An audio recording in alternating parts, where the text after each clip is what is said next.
Coming up on the Fish Hunt Forever podcast. I was eating the tenderloins, and then the next day I got a call from the DNR. Would you eat a CWD infected deer? After the first weekend, I want to say that they had about 60 positives. Really, really good start to the ice formation. Felt like that weird call you'd have to make back in the day to old girlfriends, be like, hey, you better get yourself tested. This is the Fish Hunt Forever podcast, formerly Sporting Journal Radio, presented by OnX. Know where you stand with OnX. Hey, welcome to the show, Dan. It's December. Can you believe that? No. As you can hear by the tone of my voice, I'm not excited about it. Lots going on. The ice fishing season is here. There's people out there. It's still a little early for myself, but that's mostly because I'm still hunting. Yeah, well, that's it. Everyone's kind of woe is me, hunting season's over. I'm like, what? No, it's not. I mean, duck season's still open in the southern part. We can hunt Canada geese till January. We can hunt pheasants through January. We can hunt whitetails till the end of the year. There's a ton to do this time of year, but I think after Thanksgiving, everyone tells you got to go ice fishing, and that's what the cool kids are doing, trying to get out on 4 inches of ice, and more power to those of you who love the ice fishing season. Have at her. I'll see you in January. Maybe. I don't know. No, I'm excited to do some fishing. Yeah, absolutely. We might get out there sooner than later, but man, I want to keep hunting. I'm not ready. November, I'm sad November's over. It's the best month. It is, and it's just kind of downhill from here because it's the back end of the hunting season, and then we're into January and February, and yeah, it's ice fishing, but I get sad when winter comes because I like spring, I like fall, and it's none of those when it's winter. In case you didn't know. Yeah. Well, we got some exciting things planned for ice fishing this winter, but I've got a pheasant trip into South Dakota in January I'm working on. We've got Lake Winnipeg trip in the works. We've got all kinds of stuff planned. So good things ahead. But the thing that I'm the most disappointed about, I think, Dan, is we got this big snowfall last week, and then just kind of they keep adding a little bit of snow on top of that. And I pheasant hunted, and normally I love pheasant hunting in the snow late season, but the piece that I went and walked the other day is miserable without snow, and the snow is getting deep, and it's not going to melt. Usually you get that first big snowfall, and then it warms up a little bit, and a lot of snow melts. It ain't going anywhere. No, we're in the deep freeze. So it's winter. Pheasant hunters buckle up to get to the end of the season, and deer hunters warm up because it's going to be a cool one here, and a lot of people's seasons are ending. My archery season has just begun. I haven't even bought my tag yet, but I just bought new broadheads. I wasn't really sure I was going to hunt. I'm back in the game. I love it. Not ready to be done with deer hunting. I want more venisons. Us Amundsons eat a ton of venison, so we need some more for you, for me, for my dad, for my mom, because apparently I'm the only one that can provide in this family. Well, be thankful we don't hunt down the southeast in some of the CWD zones. Well, I'd love to hunt down there. Well, yeah, that's true. But you may not get the venison. You might get the antlers. You may not get the venison.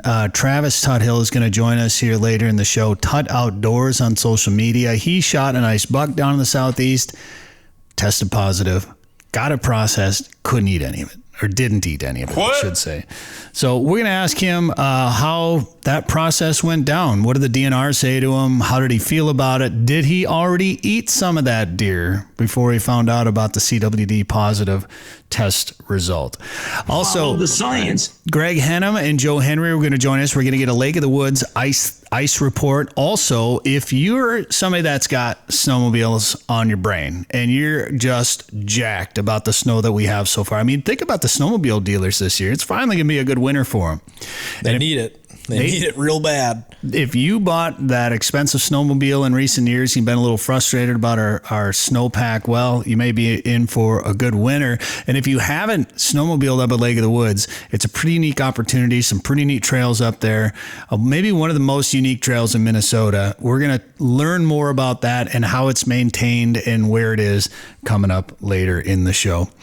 Before we get into that, and Dan, I'm going to ask you, if you don't have to answer right now, but I'm going to ask you if you would eat a CWD positive deer. But first, who are the sponsors this week on the show?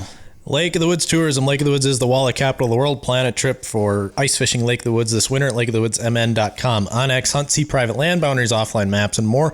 Take 20% off a new membership with the code SJR20. Haybale Heights Campground and Resort. Fish Devil's Lake this winter out of a snow bear at Haybale Heights. Learn more at haybaleHeights.com. Tasman Lake Lodge. Catch world record lake trout, giant pike at Saskatchewan's Tasman Lake. Learn more at tasmanlake.com. Prairie Sportsman, we are filming new episodes, including tonight and tomorrow. We're filming a new episode. Watch episodes anytime at the Prairie Sportsman YouTube channel. And Trails End Outfitters, trophy bear walleye and whitetails in Saskatchewan. Visit trailsendoutfitters.com. It is obviously time to update that billboard because I know. We need to put some ice fishing stuff in there, and we need to add Space Trailers because they're a new sponsor here on the show. There it is, hooked up to my my Polaris Sportsman right there. It's a 600-pound trailer that you can haul 1,000 pounds with. It comes with all-terrain tires. That is the green High Rider model. You can pull it with a side-by-side or ATV. Those bars on top of the trailer can carry 225 pounds of gear. There's 8 different color options, 3 different wheel and tire options, and you can find out more about this trailer company out of Red Wing, Minnesota at spacetrailers.com. Dan, would you eat a CWD positive deer? I want to say yes, but I want to say no. I mean, we've had some interesting discussions the last year about CWD. We talked to the chronic wasting dis-ease guy. I can't remember his name right now. I apologize, but we had that conversation a few weeks ago. You can find that podcast. I don't even remember when that was. Was that last winter? It's somewhere in our archives. Anyways, and he'll tell you CWD is completely fake. A lot of people tell you CWD is completely fake, and it makes you stop and wonder. I'm not quite on that train yet. I'm not on the CWD is fake train yet. But it makes you stop and wonder. But ultimately, at the end of the day, no, I wouldn't, because the meat you get off a deer is not worth the worst thing that could happen to you if you eat it and somehow end up with CWD. It's devastating. It would be life ending. And I love my venison, but if I was told, hey, there is a chance you will get it off this deer, which I guess you could say any deer you shoot, if you don't get it tested, you have a chance. But if your likelihood was higher, I'd probably have to say no, because I wouldn't want to be patient zero. I wouldn't eat it either. Really, and it's almost like when they say it's not necessarily safe to go out on early ice, saying no fish is worth it. Yeah. It's almost like, no deer is worth the possibility that something could be there. Now, we're not going to go down the rabbit hole of CWD, this and that and whatever, but the bottom line is it's so closely related to, say, mad cow disease or the Creutzfeldt-Jakob disease that it scares me enough that I probably wouldn't eat it. But there is no scientific evidence linking any negative effects to a human eating a deer that tests positive. We're just going to throw that out there. But aside from that, we're going to get Travis's opinion and find out if he ate some of your CWD positive deer later in the show. But speaking of early ice, Dan, there's people fishing.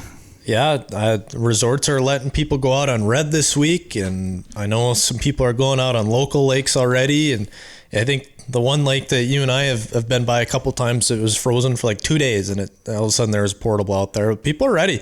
People are ready to go. It's ice fishing is some people's favorite thing to do, and it's awesome. It's been a struggle bus of a couple winters around here lately, so I know people are itching, especially the people that invest a ton of money into ice castles or snowmobiles or four-wheelers or whatever it might be. When you spend all that money on the gear and you can't go, you want to go. So people are excited, but as always, you got to urge caution. We've had some cold water rescues, whether it's been duck hunters lately or some ice fishing stuff too already. And so you got to be careful, but heck, go have fun. Go enjoy it. Let's have a good winter. It's good for our economy in the state. It's good for people to be outside having fun, and it's better than sitting inside playing video games all day, even though some people play video games in their ice castle. Bring your spud bar, get a float suit, bring your ice picks, and be safe about it. And, maybe let somebody know where you're going, where you're going to be. I won't blame you if you don't, because you don't want to give up your spot. Well, I was just going to say, if you're catching a lot of fish there, I'll be your buddy. Just tell me where you're at. I'll make sure you're safe. Is that too much to ask? I don't think so. So be safe out there. Good luck. I'm still knee deep into deer season. I was hunting with my muzzleloader here the other night, Dan. Had kind of an interesting experience, and I was thinking maybe we were on the back side of the rut. I know there's second ruts and things like that, but our buddy Tony shot a buck the other just a couple of days ago, and the neck on the thing was huge.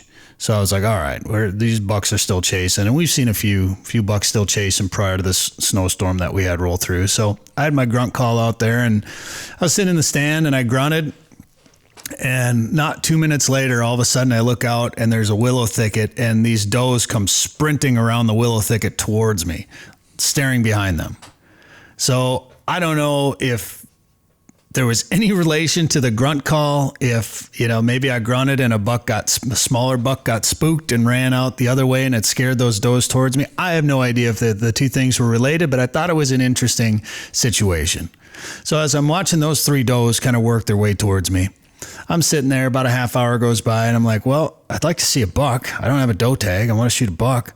I grunt again, and not 2 minutes goes by. I look to my right, and here's two does walking across through some grass next to me. Again, probably completely unrelated, but what are the odds that I would grunt twice and does would show up both times? Well, I don't know.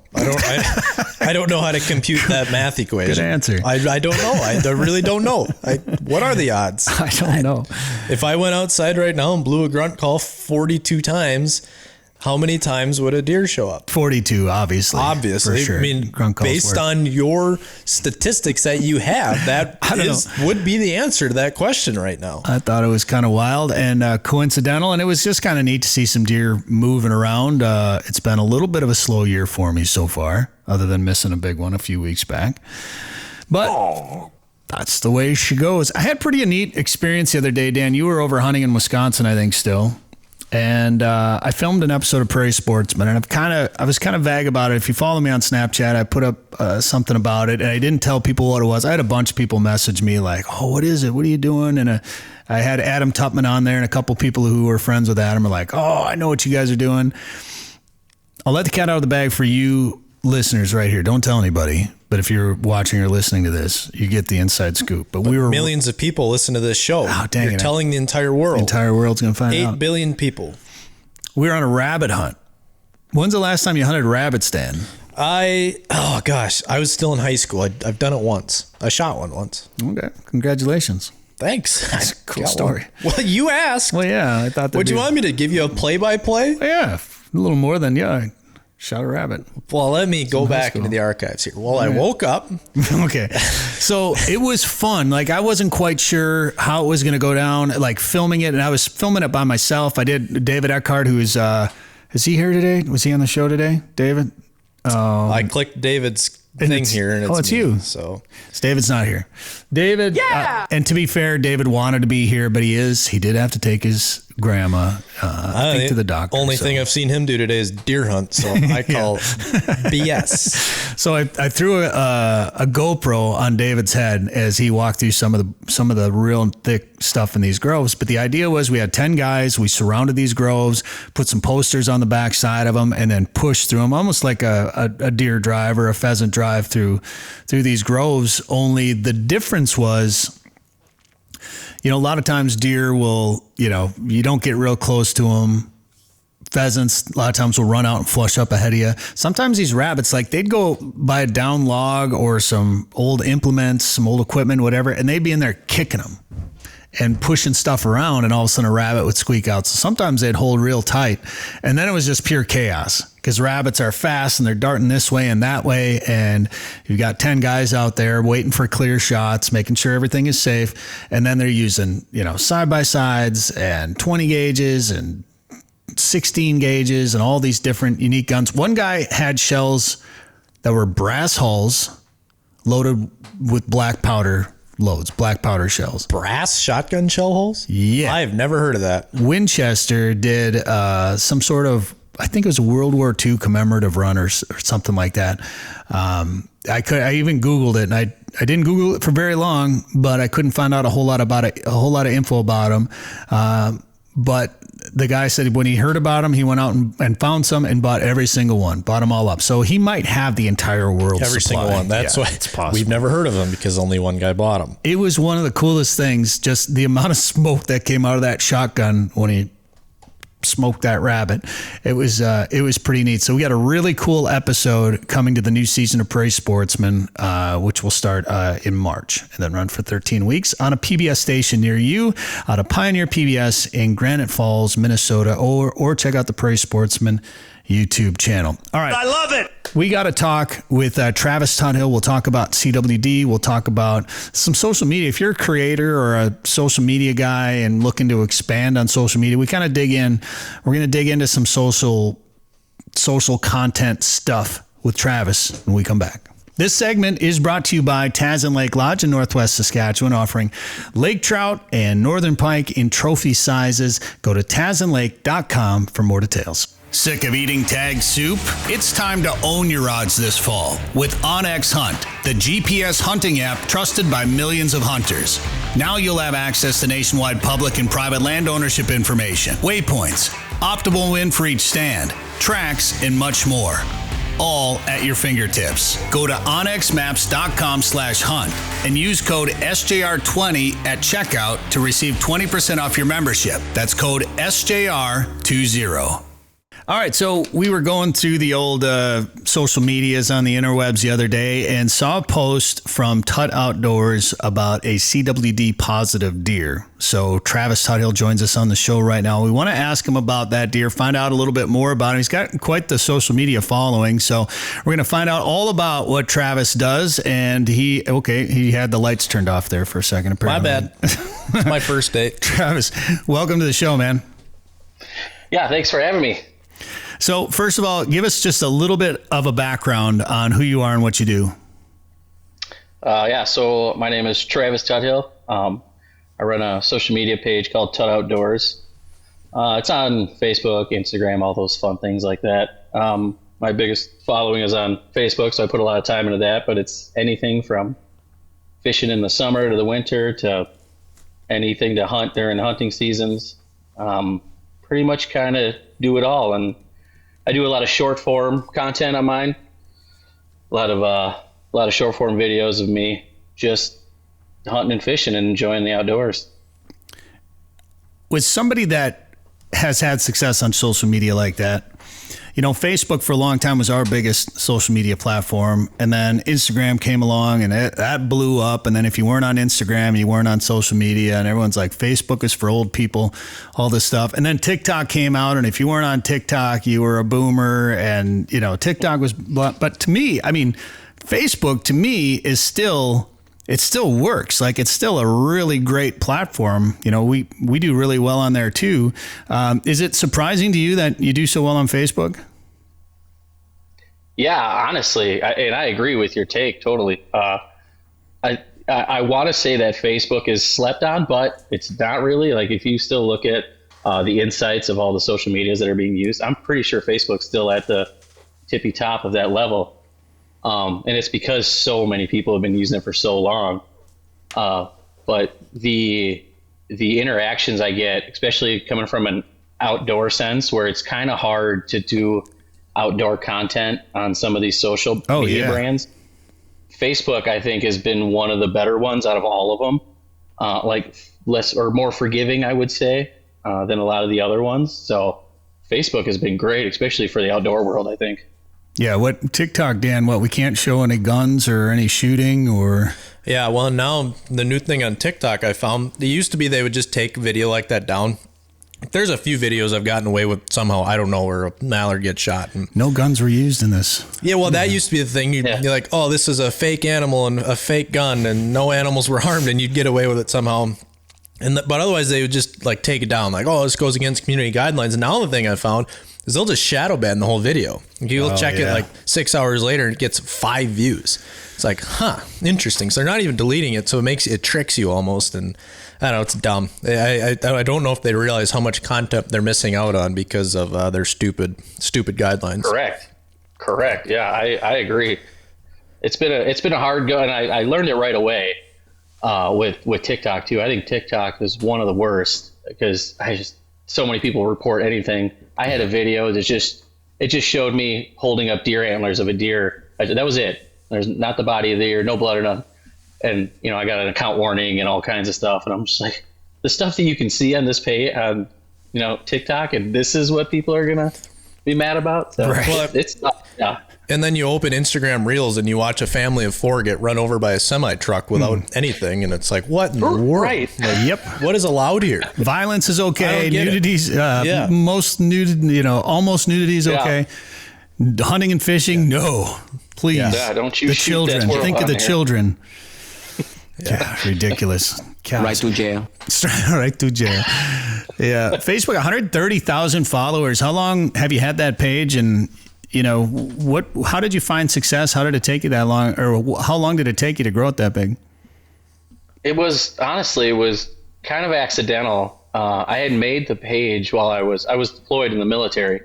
I was deployed with the Navy back in 2018, and I couldn't hunt or fish, so I just started this little outdoor page, and I was posting old videos and pictures of years past of hunting and fishing, and that's kind of how it started. And then as I came back from deployment, I got a couple invites from different people. I was able to do some hunting with some Vikings players and stuff like that. And I started posting all those things on there, and they started kind of taking off. And then you get contacted from Meta asking, you know, do you want to put more into it? And they're like, we'll give you more. We'll show you more to the people. So like it just kind of just blew up from there. And I just kind of lately have been kind of getting all, you know, going all in on it because it's just been doing so well. Yeah, you know, it's kind of amazing when you do start to build an audience. You can actually make. I feel like the early guys on social media and YouTube were able to make a lot of money, and then it kind of shrunk because everything became saturated and everybody started to doing it. But I feel like, you know, you can. I'm not going to say some people are probably going to get rich off of it and live off of it, but a guy can actually start to make some decent money off of it. Yeah, 100%. And you know, kind of working with some other influencers and stuff and learning about, like, they pretty much do it full time. Yeah. Most of them that have success on Facebook will tell you that Facebook pays out more. I mean, the long form stuff on YouTube obviously is your top notch, but that's some of the highest, like that's some of the hardest to get ahead on. Yeah. But if you're just doing short form, like everyday posting, like Facebook is your best bet to try to make money on.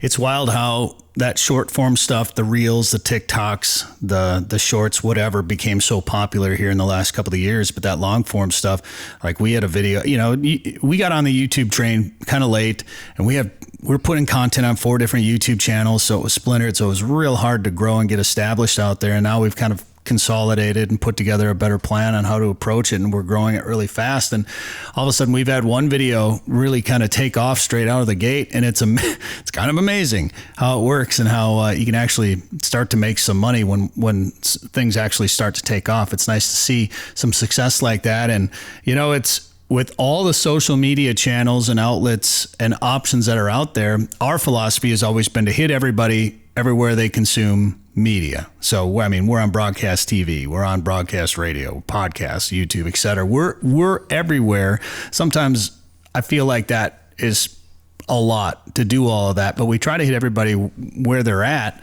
But, you know, trying to focus on some of the ones that make the most sense might also be the best way to go. Yeah, it definitely can be a lot, especially when you start branching out to all those different social media brands. And then, you know, you want to develop a time of when you post and how much you're posting on each. And I was doing that at first, and then I kind of just came up with a different ratio, where now I do majority of my posting on Facebook. I kind of take whatever does well on Facebook, and then I'll branch it out to the other, like the other social medias. And that seems to be working better that way. Especially for some of the harder ones like Instagram. Instagram is just, that is a whole nother level of trying to. It's so crazy. You know, once, and like Dan finally cracked the algorithm, and he kind of came up with a formula for it, and he's had really good success lately on it. But I feel like once you have a couple hit the algorithm right, then all of a sudden Instagram's, people like this guy, and they just start, they all do this. They start showing you to more people. So, well, it's like, we all know how that algorithm works. You're watching a video and, you set your phone down for 2 seconds and it's a video of like a turtle crossing the road or whatever. My favorite. I don't know, whatever. It's turtles. Something random. And then you set your phone down or someone comes in to talk to you and it replays like twice or 3 times. Yeah. That's all you're going to see is turtles crossing the road or, I don't know, someone baking macaroons or whatever it is. And that's all you're going to get for the next 2 weeks. And it's just that's true. Weird how the algorithm works. Yeah, for sure. Well, I didn't mean for this podcast to turn into a creator, influencer, social media fan line strategy session, but I think it's important, and we consider ourselves creators, and I think sometimes people like to listen to that stuff because everybody's out there trying to do it now. So if we can offer some advice for people out there, I think it makes for good content. But I want to dig in a little bit more. I want to talk about that CWD deer. But is this full time for you? Do you got a full time job? Thanks for your service, by the way. Thank you very much. Thank you. What else do you do? Actually, I work with Department of Human Services too, out of St. Peter. So that is my full-time job. Okay. This now is my second job. Sure. The social media stuff. It becomes a job, man. There's no question. You got to stay on top of it because 100%. If you take, like my Instagram, especially in the fall, like if I'm hunting hard and I'm not filming as much, or if I'm deer hunting and I'm not seeing anything, I'm not filming anything, and you stay off, like say Instagram, particularly if you don't post something for a few days, all of a sudden it's like it gets harder and harder to get back up there into the algorithm. So it is no question, it's a job, and your part of this job probably involves going to the St. Paul Ice Show coming up. What are you going to be doing there? Yeah, I'll be there all weekend. I'll be with Clam mostly. Markham, I'll make an appearance over there. I got a couple of seminars I'm going to do Friday and Saturday, I believe. There's one at 11 and then one at noon with a couple of the other Clam guys talking about technology and ice fishing and stuff.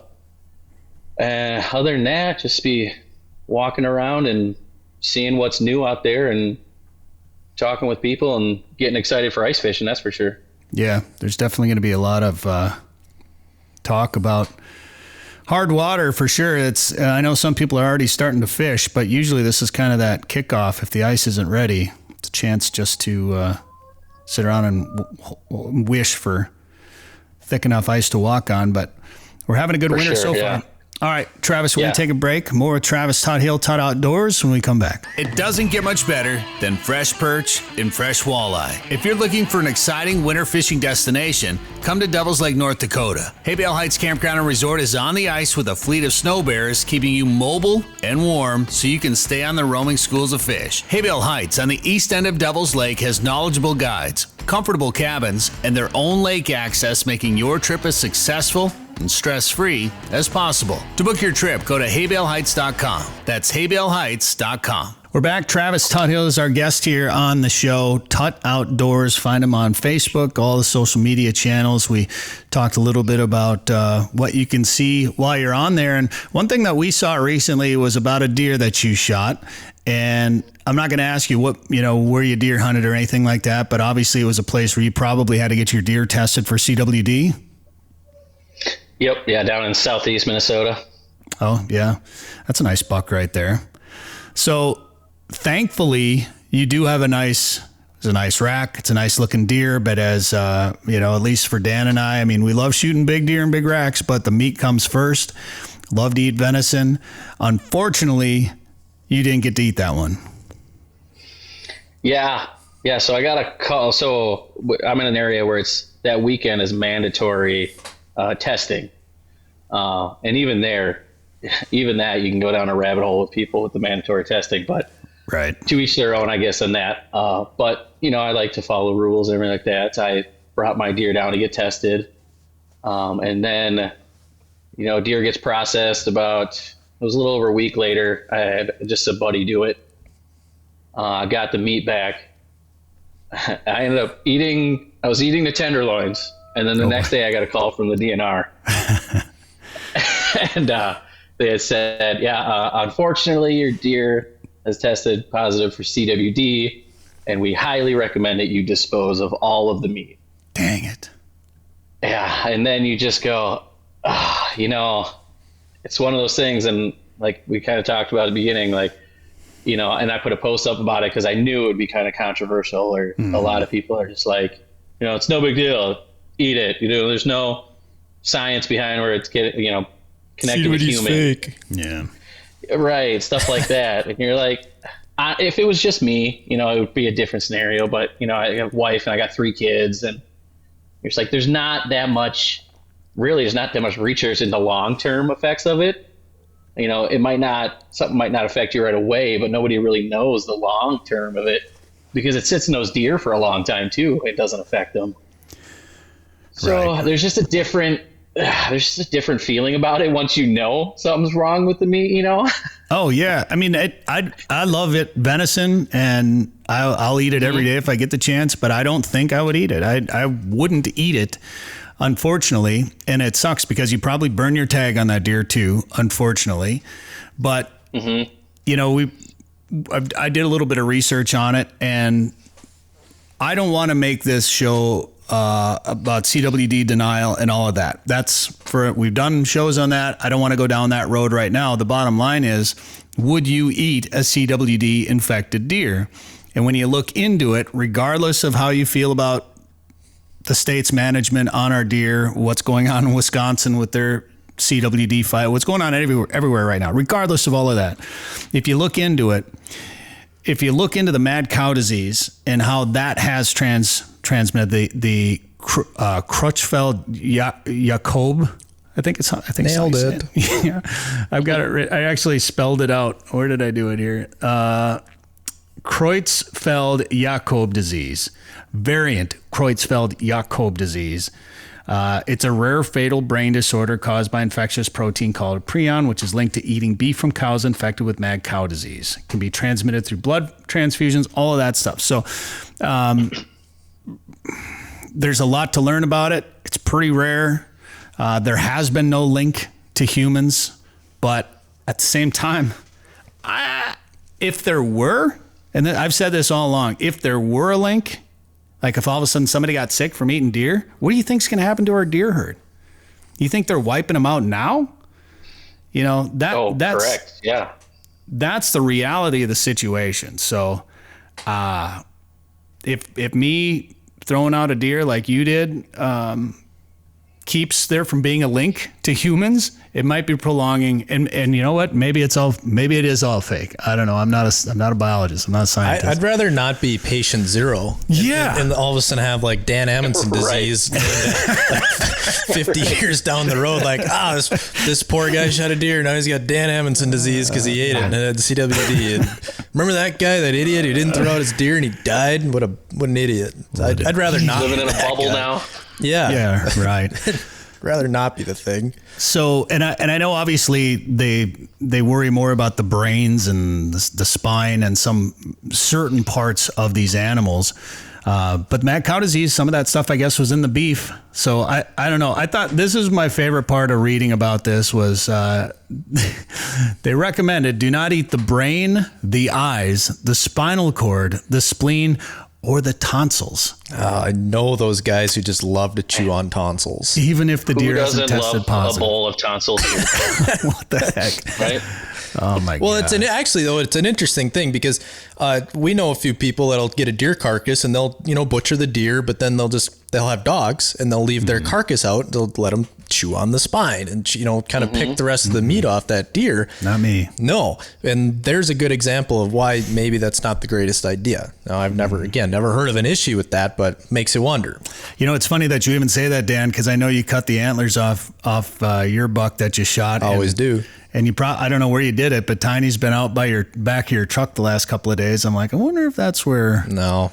That's where that didn't happen there. Took place. You're fine. Hey, meat hunters always like to tell trophy hunters you can't eat the antlers. Oh, no, that probably went, yeah. And maybe you shouldn't eat the antlers because you might get CWD. Yeah. Yeah, connected to the skull and brain. Who knows? Yep, there it is. I did bleach my antlers, though, because I was like, I wasn't taking any chances with it.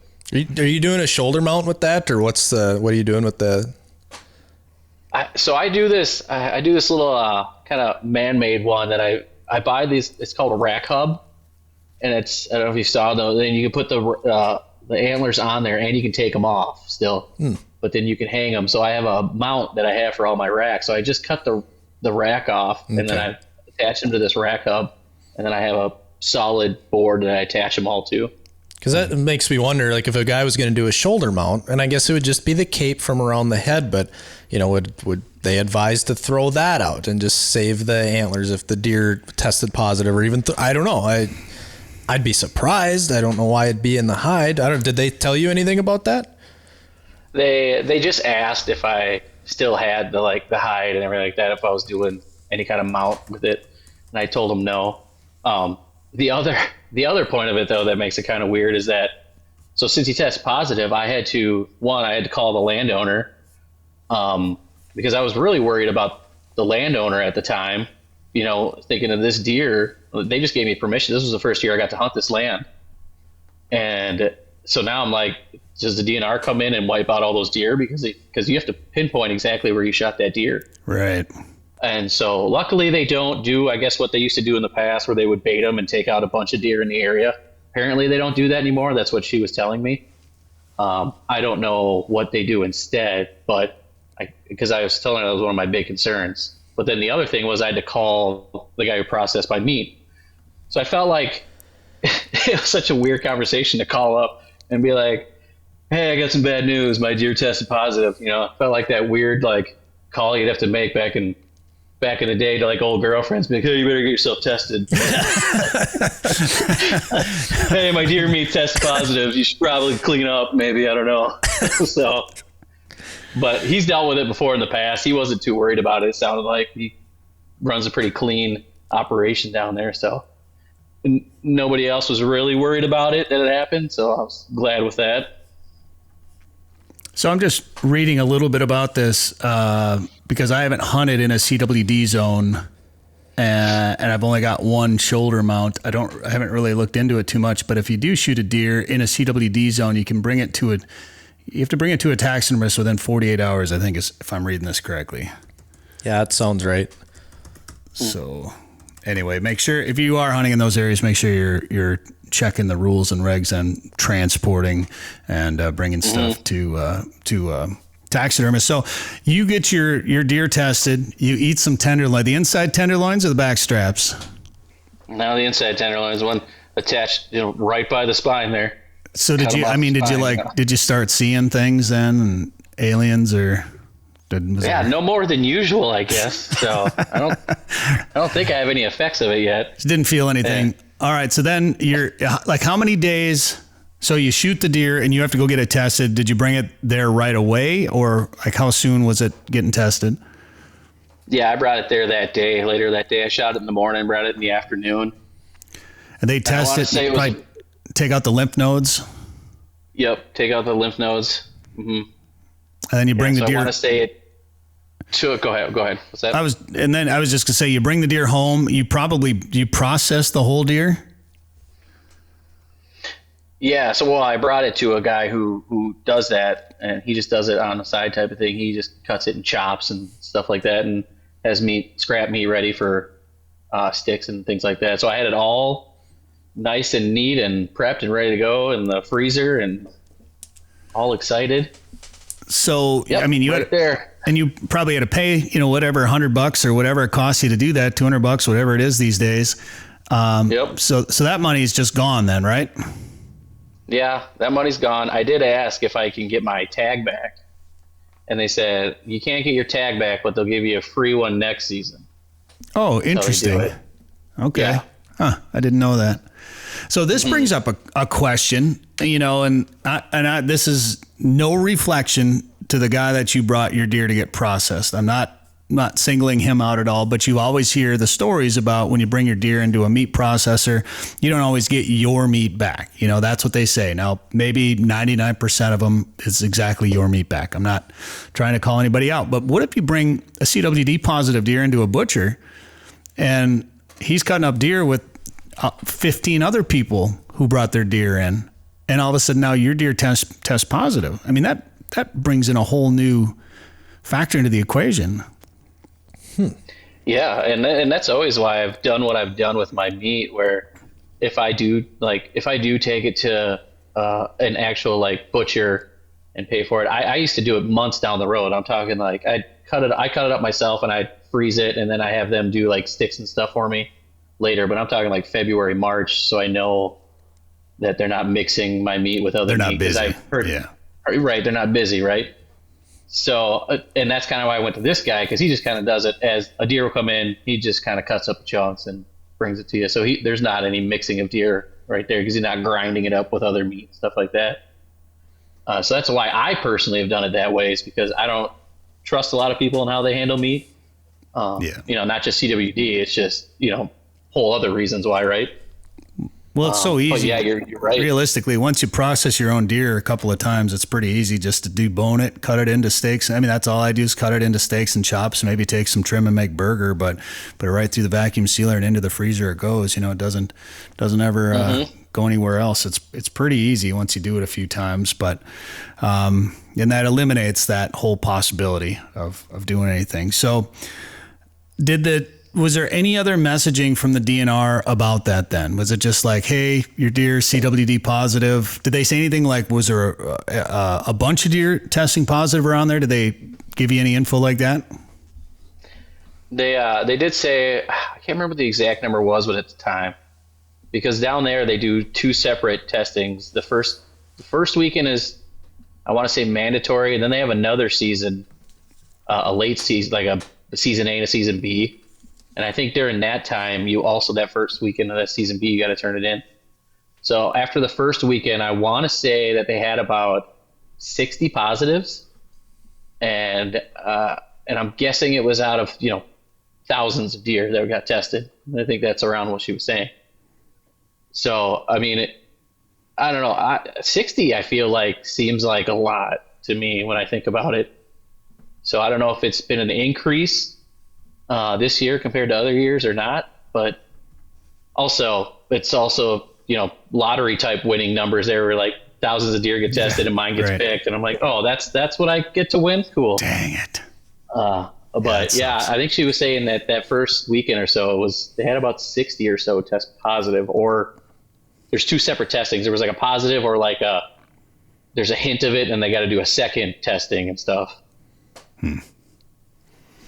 Well, that's an unfortunate ending. Dude, how was the deer hunt? It was a nice buck. Yeah, it was a great hunt. Like I said, it was my first time hunting there.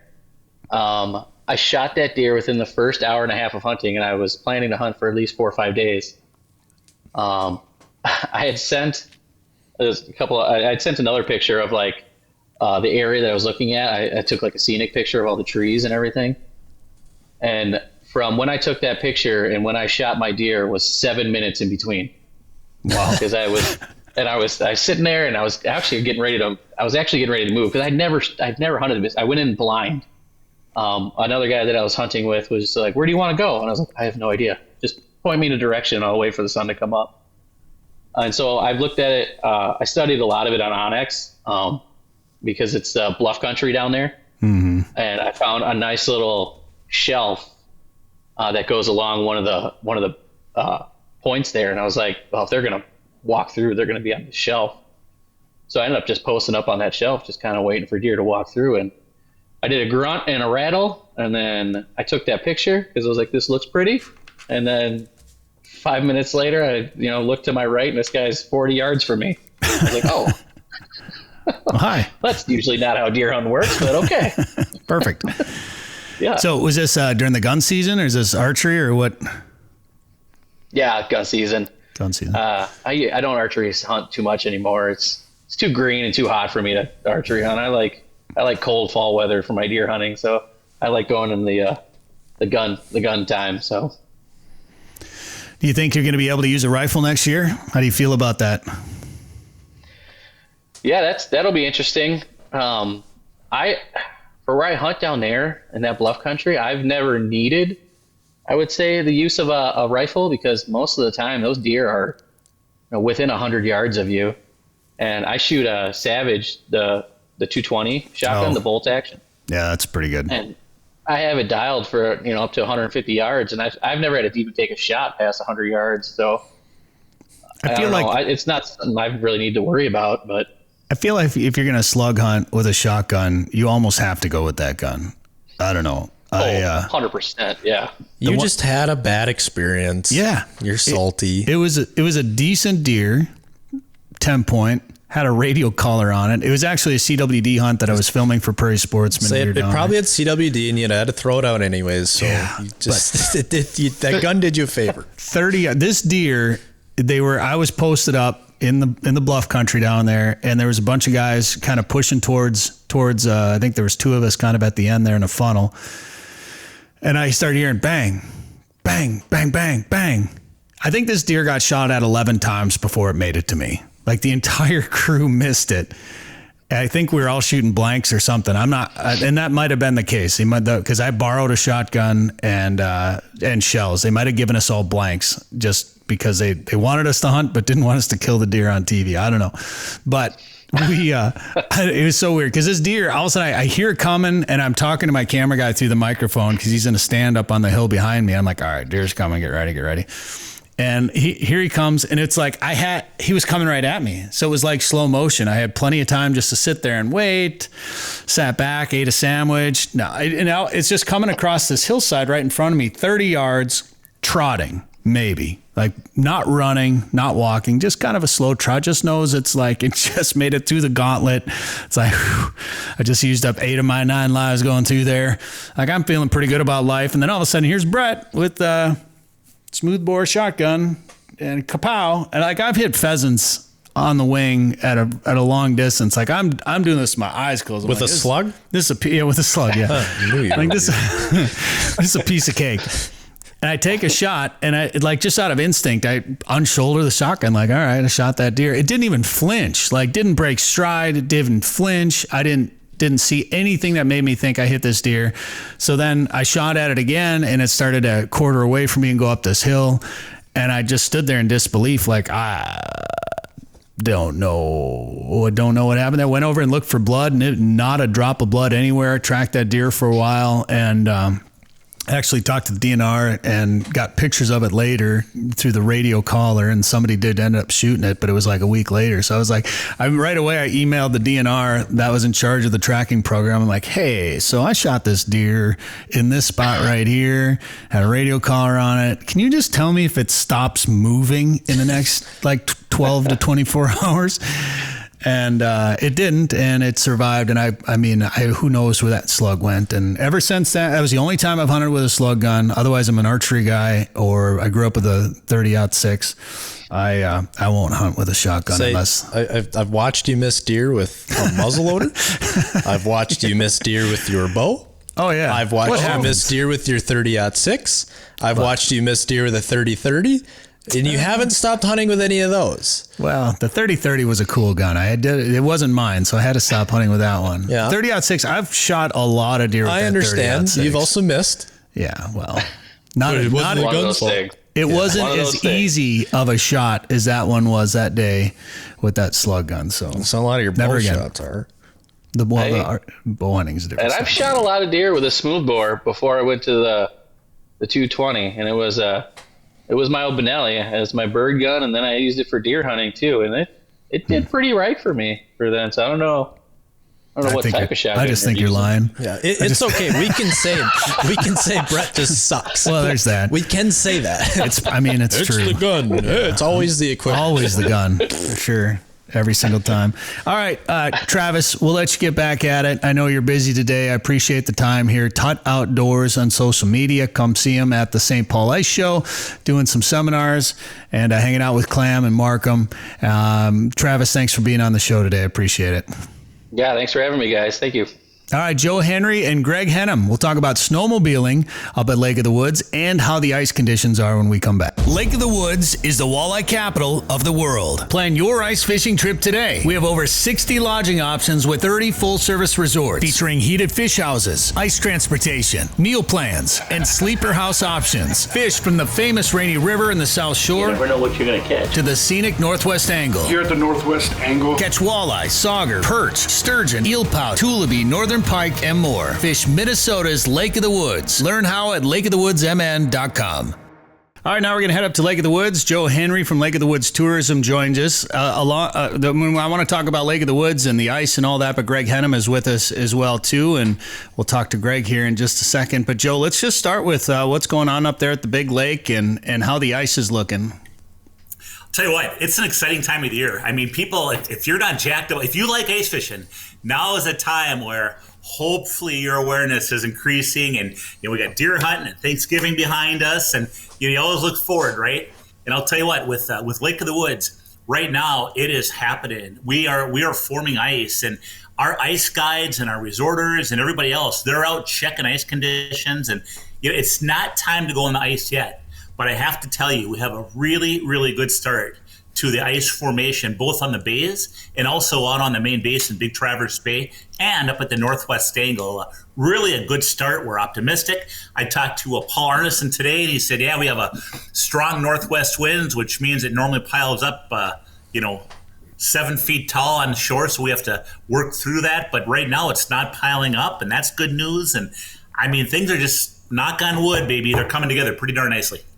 Well, we had, a couple of storms last week that rolled through, and that the one must have dropped 8-9 inches on us probably here. And usually after that first snowfall, you're like, all right, well, yeah, in another week, it's all going to melt because it's going to be in the 40s again. That ain't happening. Looking at the 10-day, especially up at Lake of the Woods, there's no warm up in sight. Well, it's kind of funny because, no, you're right. And we don't want warm-ups this time of year. I mean, if it's going to be cold, if it's going to be winter, let's make it cold, right?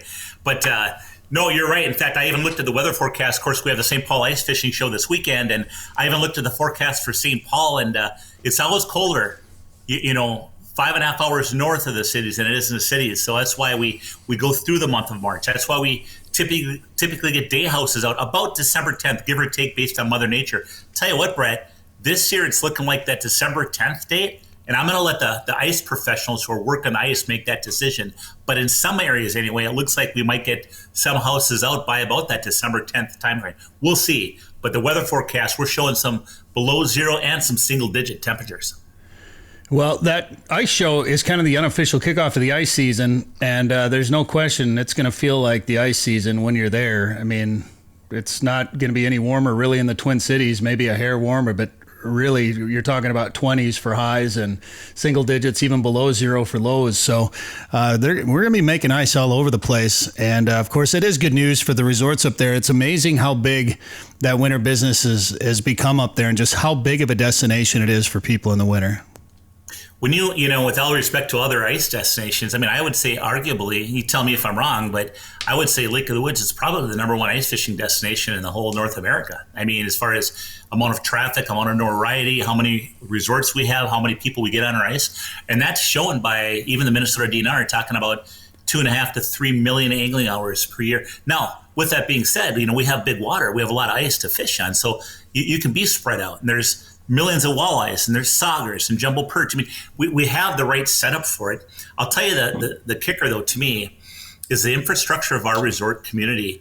To be able to have a number of different ice access areas, whether it's a groomed trail that they take you out on a bombardier, or maybe it's a plowed ice road that's well plowed, marked, staked, and all those things are checked every single day before people are even awake. So having somebody watching your back, watching out for cracks and ice upheavals and just changing ice conditions. I mean, when you have big ice, you're going to have temperature fluctuations and wind and different things that change ice conditions. That's just part of it. But that's also why you get people working that same ice road every day, keeping their patrons safe. And that's the kicker. You think about it, if I go out on a local lake that doesn't have that infrastructure, I'm going out on my own. I'm maybe following a plowed road that somebody plowed a week ago, and I have no idea if there's one area that I shouldn't drive because the swans kept it open real late, or if there's an area that somebody went through early, so there's thin ice there, or who knows what, right? Just another reason we need to do something about those swans. Just throwing that out there. Just saying. You want to open hunting season for it, don't you? Yeah. So, Joe, you're bouncing around a lot. You're moving, but I'm not going to call you the busiest man at Lake of the Woods. That's obviously Gregg Hennum because he's got a lot of irons in the fire. And I know you're even busy today, Greg, so I appreciate the time coming on the show. So last year we went up and we actually saw you up at the Northwest Angle. It was such a fun trip up there. Caught a bunch of fish, ate food all over the place. It was delicious. Got to see a lot of people. We drive up through Manitoba to get up there. I know I had a lot of people afterwards like, well, do I have to go up that way? Is there a different way to do it? And I always tell them about the Prairie Sportsman episode we filmed where we took snowmobiles up, which was a lot of fun, but it was cold. I'm not going to lie. It was, Joe, what was it that one day? 23 below zero or something? Well, it was 23 below zero. And if you remember, that was a maiden voyage for your videographer. Oh, yeah. Dylan. Yeah. Hey, guys, what does frostbite look like? Yeah. But it was an adventure. It's a story. That was a pretty neat experience. But for people that don't want to take a snowmobile up or don't want to go through Canada, you have the passenger service. Tell us about this passenger service. How long have you had it? I mean, obviously there was a need for it and you filled that need now. Yeah, so this is a service that we provide that both winter and summer we do this. Obviously, COVID was a learning curve for all of us and changed things, but we've been doing this for 20 years, probably over 20 years now. And it kicks off usually right after Christmas, day after Christmas, we get rolling. Obviously, ice conditions are very important to us. Getting that snowmobile trail marked, getting it packed down, getting all the cracks checked and things like that. But typically we get to that foot to 15 inches of ice so fast up here, it goes really quick. So so you can come into the Wheelers Point area, jump on a bomber, all ready to go. It's a nice stretch bomber. We put little diesels in them so they hum along right there. There's your picture. So yeah, 8 people with gear in there fit just beautifully. And we're cruising 30 miles an hour across the lake. So it's a quick trip on the snowmobile trail. So it's as smooth as we can possibly make it. And we run just about every day. So starting the 26th all the way until March 15th, 20th, whatever Mother Nature allows us. And we go everywhere. We go to everywhere the snowmobile trail goes on the angle, up the inlet, mainland. Buoy tours have become a little bit popular. They've been getting more popular for us. So people are taking advantage of that. And then of course we do it in the summertime too. So summertime, same thing. We got open water. We're running from early May till late October. Again, just about every day. And then of course we haul minnows for everybody up there. Sure. 1 to 2 times a week that we do that. And locals will run it. Staff will run it. So we're hauling all kinds of stuff. We've had freight loads and we've hauled trees and pigs and wait a minute. We've hauled it. You've had pigs in the bombers? Well, there was this guy, he wanted to raise some pigs at the angle. This is a local, and he couldn't take them through the border. So I'm like, all right. So he built a little box that fit in the rack of the bomber, and there was little pigs like, sure. Like piglets. Like so they weren't in the bomber. But but we did it, and we got everybody's safe. I've definitely seen some guys that are a little hungover, kind of crushing a whole pizza by themselves in those bombers. But I didn't know you took actual pigs across. And when I say I've seen people, I'm talking about me in there. But so how does that work now? Do people have to book ahead of time? What's the cost? How many people are you making? Multiple trips per day? How does that work? So our schedule is not on demand. It's not a set schedule. It's on demand. So we typically leave the South Shore at 2:00 on your arrival day. And then when we pick you up on your departure day, it's that 8 a.m. mark is typically what it is. And if you want to fish half day, we can make it. We're super flexible. The cost is $215 per person round trip. You can look at our website. It's lowpassenger.com. My number's on there. I take just about every call on there with helping people get booked. We have a calendar on there that shows, but again, 2:00 arrival to go north, 8 a.m. heading south, get you on the road. hour and 15 ride. Again, we're cruising fast so we can, and it's comfortable with the stretch bombers. They ride nicer. We've got them quieted down quite a bit with all the insulation and the Dynamat and everything. And a group of 8 in the stretch is very comfortable with gear. I love how you put the word stretch in there. It just makes it sound classy, like you're in a limo going to the angle across Lake of the Woods. Brett, I should mention, I mean, a little color commentary, but a couple of things. So people might say, well, why wouldn't people just drive to the angle? Well, naturally, when you drive to the angle, you have to go through 40 miles of Canada. And some people might not have credentials. They might not want to go through Canada and drive all the way around. It might be kind of a fun experience taking your friends or family on a bomber all the way across 40-something miles across Lake of the Woods. And, that passenger service goes to any resort you want up at the northwest angle. I think that's all kind of cool. And then as far as that stretch part of it goes, there's actually something to that, Greg, and maybe you can explain it more. A lot of the bombers you get, they're not that long, but you're able to extend them out so they have more capacity. Yep. Is that right? Yeah. So looking at the picture you have up, yeah. Yep. That's cool. Yeah. So exactly, we basically had it put it in the shop. We cut it in half, added a set of wheels, added about 4 feet to it. Obviously we built new tracks. And by doing that, these things travel so much smoother. They run easier. The track life doubles. The front end life doubles.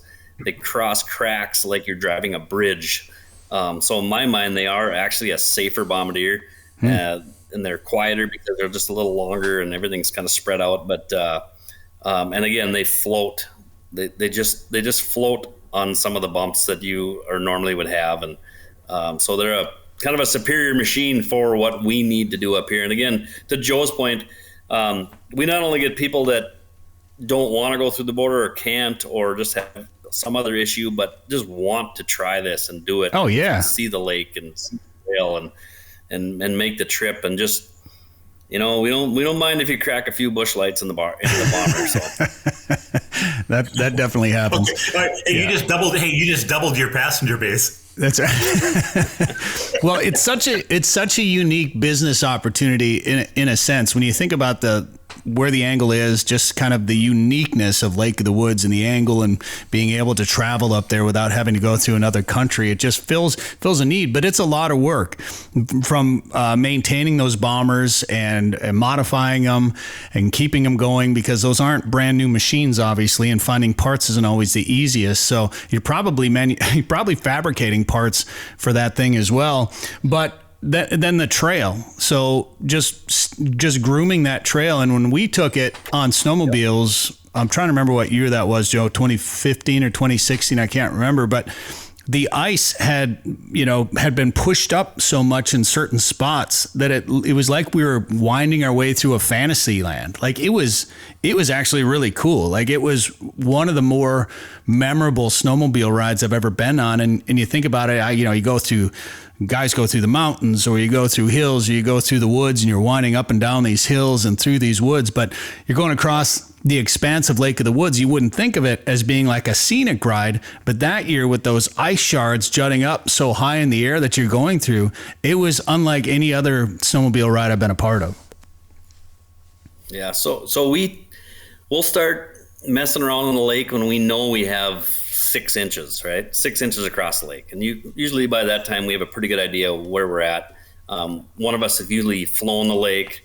We have a couple of ways to get some satellite photos to show where we're at. And by measuring ice and figuring out what sheet you're on, you can anticipate what other thicknesses are. And it's usually fairly accurate, but there's always a few spots out there you got to find, mark, and then kind of use them as a gauge, So once you can do that, then you're pretty well set. And as far as our route and our 38-mile trail that we mark across the lake and maintain, our route is typically pretty similar. We've got it kind of dialed in to where we eliminate a lot of the cracks that are normal. I mean, there's always the cracks by the Three Sisters. There's always one by Knight and Bridges. So we've got a pretty good route to eliminate a lot of those cracks, so it's safer for everybody and less, but again, Mother Nature tells you what you can and can't do. So, and marking this trail, we use a black plastic 1.5 inch piece of pipe. It's just it's just a black plastic piece of pipe with a reflector on it. And we have a couple sleighs we pull. We put a couple 5-gallon buckets on the back of your snowmobile. We have a bit that cuts a nice hole with a Milwaukee drill. So it's super fast. We get 2-3 guys drilling, leapfrogging, with carrying these sticks with you. We can mark the 36-mile trail in about 3.5 hours one way. Well, I mean, that's. Well, and Greg, you're actually, and you're going to be the person, you and your 2 sons, I believe, but tell me if I'm wrong, you guys are going to be marking this trail probably in the next week before anybody else potentially has even been across. So you guys are going to be going across, you're checking those ice conditions, you're marking that safe trail, you know where the safer ice is going to be based on history and where the cracks normally appear. I mean, and then once it's there, so imagine you're going down this long 38-mile long trail, and there's black stakes that show up nicely against the white environment of ice and snow. You have reflectors across the top in case you're coming across, at night. And then in addition, that's getting groomed throughout the entire winter. Is that correct? Yep. Yeah, it's a grant and aid trail, right? We contract. It's a grant and aid state-funded snowmobile trail. So we work with this local Lake of the Woods Drifter Snowmobile Club to groom that once a week. So we maintain it. We put up caution signs. We do our best to keep the cracks maintained and beat down, and we got a lot of little tricks for that too. But yeah. So once we get 5-6 inches, we'll usually take a scouting run out there just to kind of see what we got and hopefully find where the thin spots are and mark those and then monitor them. And obviously a person does this long enough, you know what the weather can do and what it'll do for you and what you can gain on ice. But yeah, so, and once we get 8 inches all the way across, then I'm ready to mark it all. So I know that somebody goes up there with a Ranger on tracks or whatever, there's plenty of ice for those. So. Greg, how long? When did you start snowmobiling across Lake of the Woods? How old were you? Oh, I don't know, probably 9 or 10, I suppose. I mean, you got to figure. Greg's talking about stuff that it's like unconscious competence. He's worked the ice his entire life. So when he talks about there's the different tricks and stuff we do, and we kind of know where the cracks are, and we know that based on the sheets of ice. I mean, there's a lot of inherent knowledge there that goes into marking a trail. And Greg, I think the other thing that's kind of cool too is for people that want to snowmobile. I mean, we don't talk about snowmobiling up at Lake of the Woods very much because ice fishing is so good. However, for people that like the snowmobile, I'll tell you, we have a season that oftentimes starts earlier. It oftentimes goes later because we're colder and we maintain our snow and we maintain the ice well. We got a lot of fun resorts, whether you're for staying overnight or eating and drinking along the trail, a big variety from the south end up the angle. A lot of people will take that trail, Greg, up that east side, the east border going north out of the Wheelers Point, Rainy River area. They'll take that up north to the angle. And a lot of times when they make a loop, they'll come back on the west side. The Northwest Angle Drifters, the Northwest Angle Edge Riders Snowmobile Club. Yep. They have a trail now that if it's a nice day, you can hit that lake and cruise all the way down by Stony Point and shoot all the way down to Warroad and Arnesson's Rocky Point, that area. At the same time, if it's really windy or maybe inclement weather, they have a new trail they have all the way through the woods. So you can stay in the woods where it's more protected a good part of the way. And that actually comes out on Stony Point. Then you only have a short area to go down on that ice. And between the snowmobiling up at the angle and the snowmobiling on the south end of Lake of the Woods in the woods, both snowmobile clubs, the one at the angle and the one on the south end, do an incredible job, Greg. And maybe just talk about the snowmobiling opportunities on both sides of the lake. It's really a unique one too, Greg. I don't want to interrupt you, but it's something that if people like to ride out there, even if they don't fish, it's a destination that they should go to just because of the uniqueness to it and the fact that you can ride the trails down the south end and also go up to that angle and do a loop like that. Yeah, so the loop you're talking about is a lot of people do that. I mean, there's a lot of locals that do that, but there's also a lot of non-fishermen that do that. So, and I would say that if I had a clicker or some sort of a way to count the sleds between Pine Island and the Angle, Oak Island Flag, whatever it is. I would say it's one of the busiest, most traveled trails in the state, and it's open for probably the longest period of the state for what we have up here and how long it stays usable. But yeah, making that loop, numerous spots to stop at the Angle to check everything out, and then that new trail that we built through the woods last February is going to be super fun to try this year once we get some snow and get it kind of ready to roll. But then you can hit Warroad, Spring Steel, Rocky Point. You can loop around to hit the Igloo, the Walleye Bar at Cyrus and Bostic and Morris Point, and it sounds like a terrible time. All day because sounds like a terrible time. What are the snow conditions up there right now? Right now it has been snowing. We did get an inch and a half yesterday. The wind will do a lot to the lake and give us a lot of snow to work with. Once you lay that track down, that's the biggest thing. Once we lay a few tracks down, and that's what we try to get people to come out there and do, and then that snow will blow on and accumulate and give us something to work with. But it's been snowing a little bit here every day, and there's some snow in the forecast. So at this time of year, we're not super snow.